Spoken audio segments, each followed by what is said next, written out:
احمد پور شیخیہ میں Alshifa welfare trust کے زیر اہتمام الحاج حق نواز کھوکھر مرحوم کی یاد میں الشفا ویلفیئر اسپتال اور ذیلی اداروں کی نئی عمارت کا سنگ بنیاد رکھ دیا گیا۔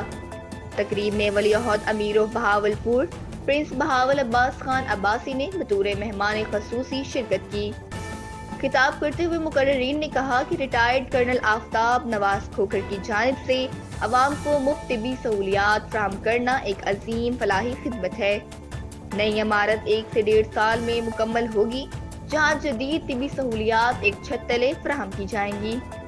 تقریب سے صاحبزادہ میاں عمر داؤد عباسی، صاحبزادہ نیاگ زین عثمان عباسی اور ایم پی اے مخدوم سید عامر علی شاہ گیلانی نے بھی خطاب کیا اور فلاحی منصوبے کو سراہا۔ تقریب میں مختلف شعبہ ہائے زندگی سے تعلق رکھنے والے افراد نے بڑی تعداد میں شرکت کی، جبکہ اختتام پر دعا اور شرکاء کے لیے عشایہ بھی دیا گیا۔